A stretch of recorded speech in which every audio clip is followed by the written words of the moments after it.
దేవునికి స్తోత్రం కలుగును గాక. మరి మీ అందరికీ కూడా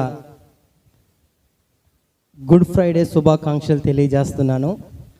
నా స్నేహితుడు నిన్న ఆయనతో ఒక మాట చెప్తుండగా, good Friday is the good day for all అని అంటే ఆయన అన్నాడు, good Friday is the not only all day all nations అని అంటున్నాడు. ఆయన ఉన్నాడు ఇక్కడే. దేవునికి స్తోత్రం కలుగునుగా. ప్రపంచ దేశాలందరికీ కూడా ఇది శుభ శుక్రవారం అంట. చాలా అద్భుతమైనటువంటి స్టేట్మెంట్ ఆయన ఇచ్చాడు. ఒక ప్రాంతంలో ఒక తండ్రి కుమార్తె జీవిస్తున్నారట. ఒక ప్రాంతంలో తండ్రి కుమార్తె జీవిస్తున్నారు. తండ్రికి బర్త్డే వస్తుంది. బర్త్డే వస్తుందని చెప్పి కుమార్తె ఒక గిఫ్ట్ బాక్స్ రెడీ చేసింది. అలా రెడీ చేసుకొని ఆ ఉదయాన ఎప్పుడవుతుందా అని చెప్పి పడుకొని లేవడం. సహజంగా తల్లిదండ్రులు లేచిన తర్వాత మాత్రమే పిల్లలు లేస్తారు. కానీ ఆ రోజు తన తండ్రికి విషెస్ చెప్పాలని చెప్పి త్వరగా ఆ కుమార్తె లేచి ఆ గిఫ్ట్ బాక్స్ దగ్గరికి వెళ్ళి పరిగెత్తుకుని వెళ్ళి ఆ గిఫ్ట్ బాక్స్ పట్టుకుని వచ్చి, daddy today is your birthday, it is my small gift for you అని అన్నది. డాడీ ఈరోజు నీ పుట్టినరోజు కదా, అందుకు నేను చిన్న బహుమానాన్ని తెచ్చి ఇస్తున్నాను డాడీ అని చెప్పి తండ్రి చేతిలో ఆ గిఫ్ట్ని పెట్టిందండి. పెట్టిన తర్వాత ఆతృతగా ఎవరైనా ఓపెన్ చేస్తారు కదండి, చాలా ఆతృతగా ఆసక్తిగా ఆయన ఓపెన్ చేసినప్పుడు దట్ బాక్స్ ఈజ్ ఎంప్టీ అంట. ఆ బాక్స్లో ఎటువంటి గిఫ్ట్ లేదండి, ఖాళీగా ఉంది.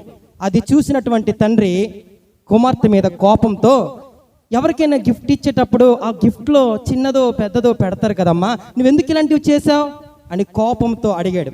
అలా కోపంతో అడిగిన వెంటనే కుమార్తె ఇచ్చే సమాధానం ఏంటో తెలుసా?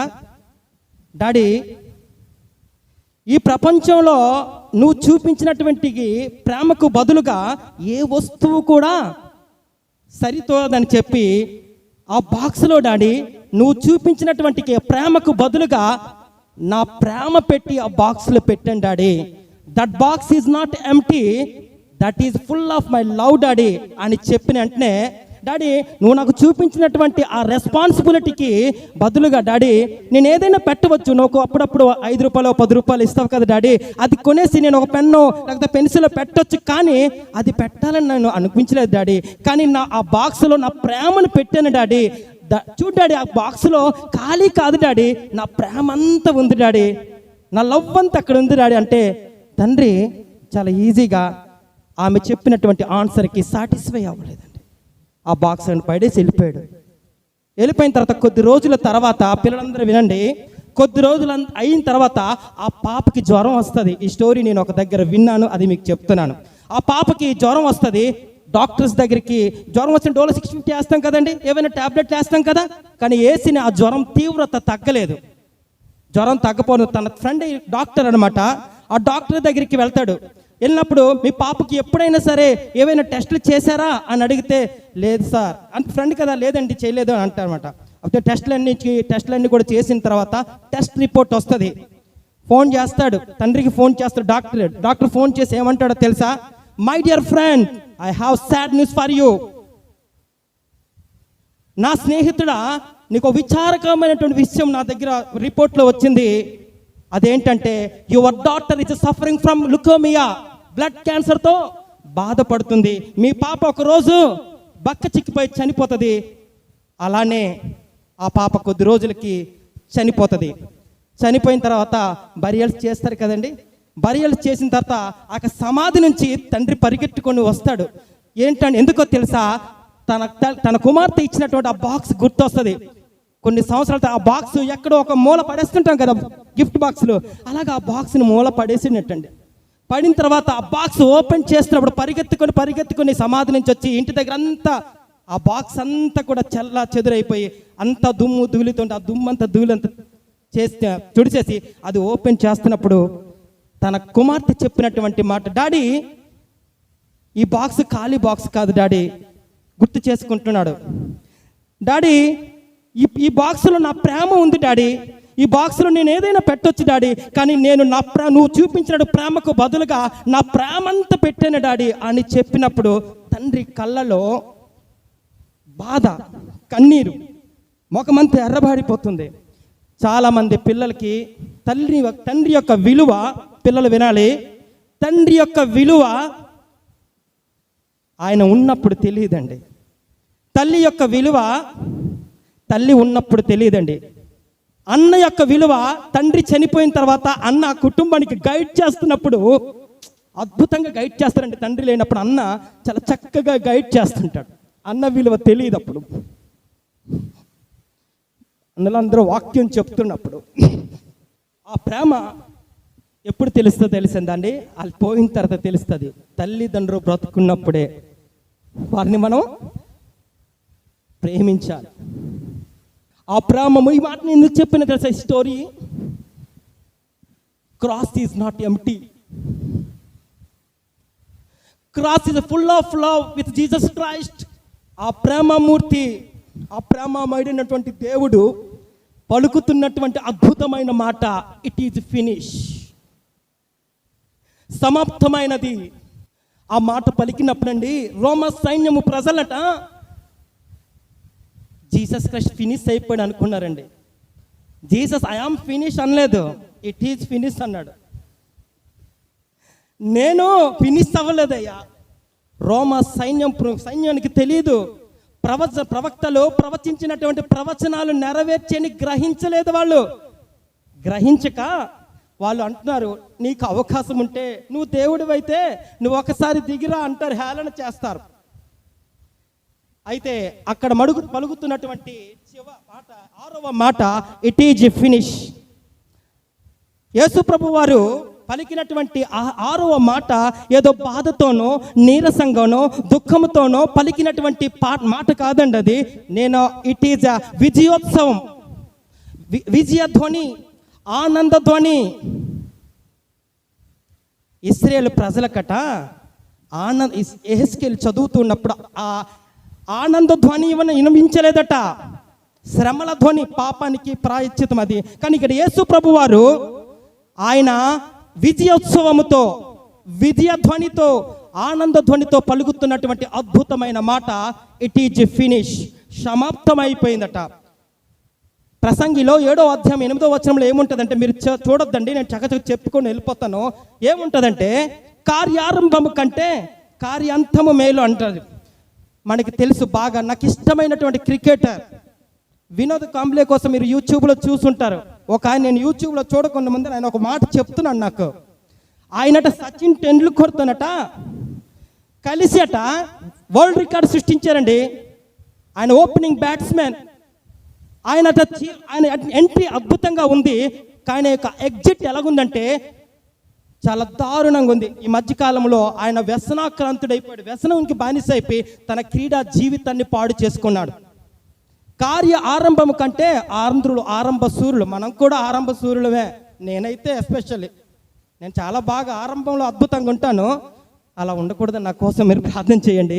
So it is a finish. So ఆ విజయోత్సవంతో పలికినటువంటి మాట, సమాప్తమైనటువంటి మాట గ్రీకులో ఏముంటుందంటే టెటెలెస్టాయ్ అనేటువంటి గ్రీక్ వర్డ్ చదివేనది. టెటెలెస్టాయ్ అనేటువంటి గ్రీక్ వర్డ్ ఉంటుంది. ఆ గ్రీక్ వర్డ్ యొక్క మీనింగ్ ఏంటంటే నెరవేరినది, ముగించినది. ఏంటి నెరవేరిందని నేను స్టడీ చేస్తున్నప్పుడు అన్నతో నేను తమ్ముడు నువ్వు ఒక మంచి మాట చెప్పాలి తమ్ముడు అని ఒక యోహాను సువార్త 17వ అధ్యాయము చెప్తున్నా, అద్భుతమైనటువంటి, అది మీకు చివరిలో చెప్పి నేను ముగిస్తాను. ఏంటైనా ముగించాడో నేను స్టడీ చేస్తున్నాడు. అందులో 5 నుంచి 6 ఏం ముగించాడో నేను చెప్పి నేను 5 మినిట్స్లో 5 to 10 మినిట్స్లో క్లోజ్ చేస్తాను. మొదటిగా ఆయన శ్రమలను ఆయన ఏం చేశాడంటే మన శ్రమలను ఆయన భరించాడు. ఆయన కూడా ఆయన శ్రమలను ఫినిష్ చేశాడు, సమాప్తం చేశాడు. హింసలను, నిందలను ఆయన అనుభవించాడు. ప్రవక్తల గ్రంథాలలో నెరవేర్చినటువంటి అవన్నీ కూడా ఆయన అనుభవించాడు. కీర్తన గ్రంథము 88వ అధ్యాయము 15వ వచనములో ముందుగానే చెప్పబడినట్టుగా బాల్యము నుండి నేను బాధపడి చావునకు సిద్ధమైందని ఎవరి కోసం చెప్పారంటే యేసు ప్రభు కోసం చెప్పారు. అది క్రీస్తుపురం 1000వ శతాబ్దంలోనే, క్రీస్తు ఈ లోకానికి రాకముందే ఆయన కోసం ముందుగా చెప్పబడినటువంటి మాట ఆయనలో నెరవేర్చింది. ఇది చాలాదా యేసు ప్రభు దేవుడు అని చెప్పడానికి? అంత మాత్రమే కాదు కానీ మత్తయి సువార్త 16వ అధ్యాయం 21వ వచనంలో ఆయన లోకంలో బ్రతుకుండగానే యేసు ప్రభు వారు ఏమంటాడో తెలుసండి, యెరూషలేము పెద్దల చేతను, ప్రధాన యాజకుల చేతను, శాస్త్రుల చేతను అనేక హింసలు పొంది చంపబడి 3వ దినముల లేచుట అగత్యమని చెప్పాడండి తన శిష్యులతో. అది నెరవేర్చబడింది. మనము పొందవలసినటువంటి శ్రమలకు బదులుగా మనము అనుభవించినటువంటి భారం మనము అనుభవించాలి. మన భారములకు బదులుగా మన భారములు ఆయన అనుభవించి, మనము పొందవలసినటువంటి నిందలకు బదులుగా ఆయన నిందలను అనుభవించి, మనము పొందవలసినటువంటి హింసలకు బదులుగా ఆయన హింసించబడి వ్యసనాక్రాంతుడై ఆయన మన నిందలంతటిని కూడా ఏం చేశాడండి? సమాప్తం చేసేసాడు. మన దుఃఖ దినములన్నీ సమాప్తములాయన. దేవునికి స్తోత్రం కలుగునుగాక. సో మన దుఃఖము దేవుడు ఏం చేశాడండి? సంతోషముగా మార్చేశాడు. అందుకోసమే ఇట్ ఈజ్ ఫినిష్. నేను రెండో మాట నేను చెప్తాను త్వరగా. ధర్మశాస్త్రమును సమాప్తి అయినాడు. ధర్మశాస్త్రము నువ్వు పాపి అని చెప్తుంది, కానీ పాపము నాకు తీసివేయలేదు. కానీ యేసు ప్రభు వారు నా పాపాన్ని తీసివేసి, అందుకోసం రోమపత్రిక 10వ అధ్యాయం 4వ వచనంలో ఏముంటుందంటే, విశ్వసించు ప్రతి వానికి నీతి కలుగుటకై క్రీస్తు ధర్మశాస్త్రమునకు సమాప్తమైనాడు. ధర్మశాస్త్రము అది చెప్పినట్టుగా మనం చేయలేమండి. కానీ అది ధర్మశాస్త్రము మనకి నీతిని ఇవ్వదు. కానీ క్రీస్తులో ఉంటే you are the righteousness people. నీతి మంతులుగా. నేను యేసు ప్రభువుని నమ్ముకున్నాను. ఎందుకో తెలుసండి, యేసు ప్రభువుని నేను 2001లో నేను యేసు ప్రభువుని నమ్ముకున్నాను. అన్న పేరు చెప్పాలి మీకు ఒక మాట. అన్నీ తెలియకుండానే దేవకుమార్ అన్న నాకు ఎవరో తెలియదు, కానీ ఆయన కోసం నేను విన్నాను. ఏంటో తెలుసా? అన్నట బత్తిల ప్రాంతంలో నీతి మంత్రుడటండి. ఆయన కోసం నేను వెతికాను. దేవా, నేను కూడా నీతి మంత్రుడు అవ్వాలనుకున్నాను ప్రభు అని నేను అప్పుడు ఎవడైనా నువ్వు క్రీస్తు నందు ఉంటే వాడు నూతన సృష్టి, పాతవి గతించిపోయిన సమస్తము క్రొత్తవైపోతాయి అన్నారండి. అద్భుతమైనటువంటి మాటలండి ఇవన్నీ కూడా. ఆయన ఇప్పుడు నన్ను నీతి మంత్రుడు అందరికీ కూడా నీతి మంత్రులుగా తీర్చేశారు. 3వది, ఆయన పాపానికి ఆయన రుణము చెల్లించి పాపానికి సమాప్తం చేసేసాడండి. పాప రుణాన్ని చెల్లించేశాడండి. అందుకోసమే మన పాపములట మనకును ఆయనకుట అడ్డుగోడగా ఉందట. ఏముందండి? అడ్డుగోడ. అందుకోసమే దేవుని అన్న చెప్పారు, దేవుని మహిమను పొందలేకపోతున్నాం. ఆ అడ్డుగోడను తమ్ముడు బాబురు మన గుర్తు చేస్తూ ఒక మాట అన్నాడు. తిమోతి రాసిన 1వ పత్రిక 2వ అధ్యాయం 5వ వచనం ఏముంటో తెలుసా? దేవుడు ఒక్కడే, దేవునికి నరులకు మధ్యవర్తి ఒక్కడే. ఆ అడ్డుగోడకు మధ్యలో ఎవరు దూరాడండి? యేసు ప్రభు వారు. ఇప్పుడు పరలోక రాజ్యానికి ఎలాగెళ్ళాలంటే యేసు ప్రభు ద్వారానే మనం వెళ్తాం. మన పాపాన్ని ఎలా చెల్లించేటట్టంటే మన ఉగ్రతలో నుంచి, యాక్చువల్గా మనం ఉగ్రతకి బానిస అయిపోవాలి, కానీ ఆ ఉగ్రతలో నుంచి మనల్ని తప్పించాడు. ఎట్లనగా రోమపత్రిక 5వ అధ్యాయము 8-9 వచనాలు, అయితే దేవుడు మన ఎడల తన ప్రేమను వెల్లడిపరిచిండు. ఎట్లనగా మనం ఇంకను అది ఆ చివరికి ఇంకా మళ్ళా వస్తుంది. మన నీతిమంతులు తీర్చేశాడు. మరింత నిత్యముగా ఆయన ద్వారా ఉగ్రత నుంచి తప్పించబడ్డాం. మొదటి మన శ్రమలంటిని కూడా ఫినిష్ చేశాడు. మన పాపమంతటిని కూడా ఫినిష్ చేశాడు. ఇంకొక 2 మినిట్స్లో క్లోజ్ చేస్తాను. ప్రవచనాలు నెరవేర్చబడ్డాయి. ఆయన గురించి ముందుగానే యేసు ప్రభు వారు ఈ లోకానికి వస్తాడు, ఆయన చనిపోతాడు, మరి లేస్తాడు, ఆరోహణం అయిపోతాడని దావీదు క్రీస్తుపురము 1000వ శతాబ్దంలోనే, యెషయా అయితే 730వ శతాబ్దంలోనే, మీకా, జకర్యా అనే వాళ్ళందరూ కూడా క్రీస్తు రాకముందే ఆయన కోసం ప్రవచించారు. అది నెరవేరింది. అది నమ్మితే నీకు నీతి, నమ్మకపోతే నీకు నిత్య నరకం. అది నువ్వు నమ్మితే నిత్య జీవానికి వారసుడవుతావు, నమ్మపోతే నిత్య నరకానికి పక్క. అది నేను నమ్ముతున్నాను. ఎందుకంటే నేను మా నాన్న చనిపోయేటప్పుడు మా నాన్నని నేను చూస్తానని గొప్ప నమ్మకం నాకు ఉందండి. అది నమ్మకం. ఆయన నమ్మాను నేను. మా నాన్న చచ్చిపోయినప్పుడు చాలా ఏడ్చాను, కానీ మా నాన్న చచ్చిపోయిన తర్వాత కూడా నేను చచ్చిపోతాను, కానీ మా నాన్నని నేను చూస్తాను. ఆ విశ్వాసం ఎక్కడుందంటే ఇందులోనే ఉంది. లేకపోతే నువ్వు ఎక్కడో పడతావో తెలీదు. మన ప్రవచనాలన్నీ కూడా ఆయన నెరవేర్చాడు. ఆ ప్రవచనాల కోసం అన్న చదివేశాడు. ఆయన ఒక్క ప్రవచనం చదివి ఆయన ఏంటంటే ఫినిష్ చేశాడు. ఒక్క ప్రవచనం చదివిన తర్వాత నేను ఒకటి చెప్పి ముగిస్తాను. చూడండి, ఒక్క మాట యెషయా ప్రవక్త ప్రవచిస్తున్నాడు. చూడండి, అరచేతితో కొట్టి ముఖమున ఉమ్మి వేయబడుతుందని చెప్పి ముందుగానే యెషయా ప్రవక్త ప్రవచించాడండి. క్రీస్తుపురం 700వ సంవత్సరంలోన ఆయన పుట్టక ముందే, యేసు ప్రభు పుట్టక ముందే ముందుగానే ప్రవచించినటువంటి మాట. ఒకసారి 50వ అధ్యాయం 6వ వచనం చదివితే, కొట్టువారికి నా వీపును అప్పగించి తిని, వెంట్రుకలు పెరికివేయి వారికి నా చెంపలను అప్పగించి తిని, ఉమ్ము వేయి వారికి అవమానపరుచు వారికి ముఖము దాచుకొనడు. మీకా కూడా అంటాడు 5:1 అయితే సమూహముగా కూడిన దాన సమూహముగా కూడము, శత్రువు మన పట్టణమును ముట్టడి చేసి ఉన్నారు. వారు ఇశ్రాయేలీయుల న్యాయాధిపతిని కర్రతో చెంప మీద, అది ఎప్పుడు చెప్పడం తెలుసండి? క్రీస్తు పూర్వం 430 చెప్పబడినటువంటి మాట న్యూ టెస్టిమెంట్ మత్తయి సువార్త 26 అప్పుడు వారు ఆయన ముఖము మీద, 26 67-68 ఉంటుంది. అప్పుడు వారు ఆయన ముఖము మీద ఉమ్ము వేసి ఆయనను గుద్దిరి, కొందరు ఆయనను అరచేతులతో కొట్టి, క్రీస్తు నిన్ను కొట్టిన వాడెవడో చెప్పు అని హేళన క్వశ్చన్ ఆయన ప్రవచనాలు నెరవేర్చే ఆ ప్రవచనాలు ఎవరైతే నమ్ముతారో వాళ్ళందరికీ కూడా పరలోకంలో స్థానం. మనందరికీ కూడా ఒకరోజు ఒకరి తర్వాత ఒకరందరూ వెళ్ళిపోవడం పక్క, తిరగలేదు. అన్నాడు ప్రవీణ్ ప్రగడాలన్నా, చనిపోవడం గ్యారంటీ. అక్కడ మనం మాత్రం కలుసుకోవడం కూడా గ్యారంటీ. దేవునికి స్తోత్రం.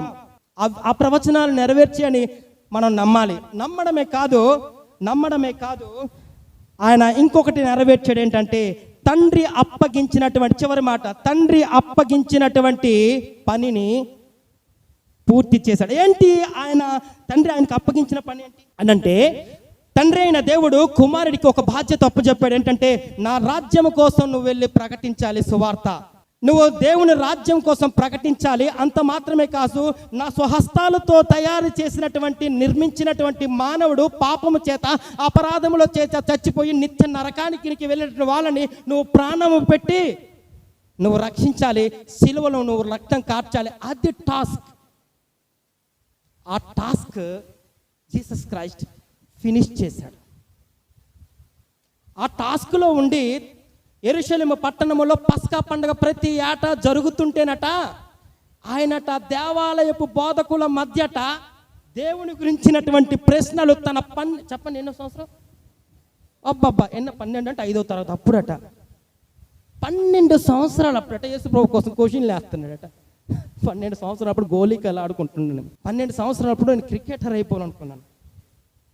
ఇప్పుడు అర్థమైంది యేసు ప్రభు వారు 12 సంవత్సరాలు అప్పుడు ఏం చేస్తున్నారు. చెల్లి దేవాలయపు బోధకుల మధ్య కూర్చున్నట. అద్భుతమైనటువంటి మాటలండి.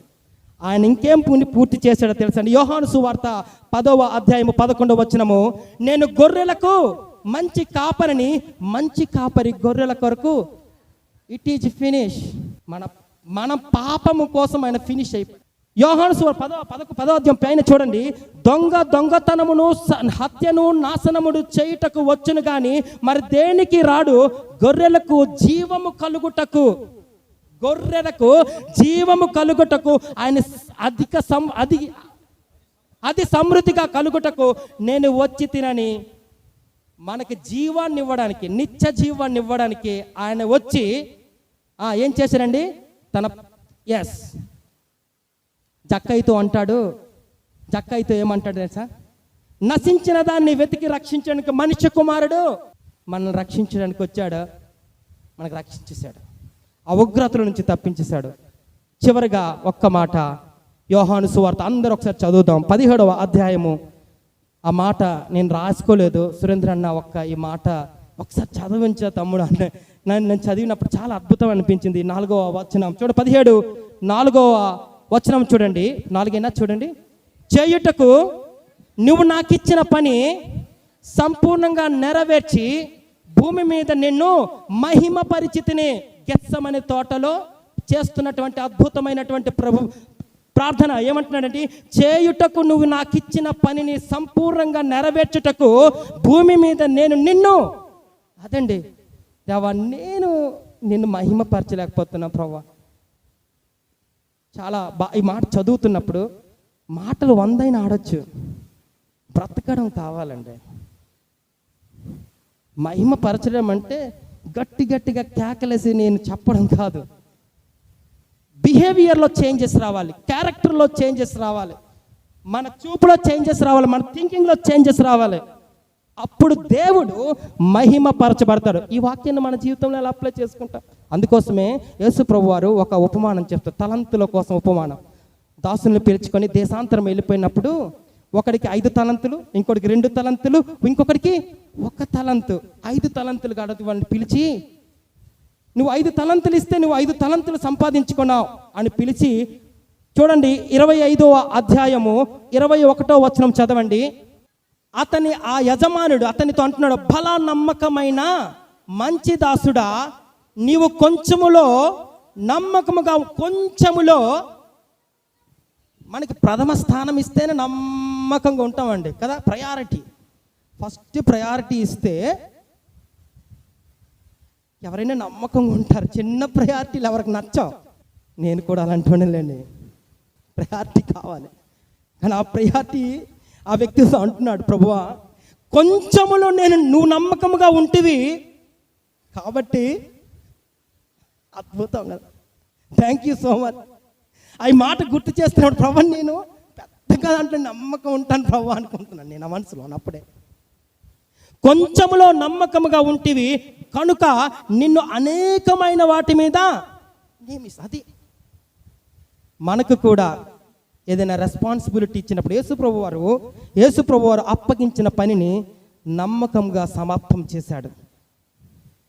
వారికి అప్పగించినటువంటి వర్క్ని, ఆ టాస్క్ని అద్భుతంగా ఫినిష్ చేశాడు.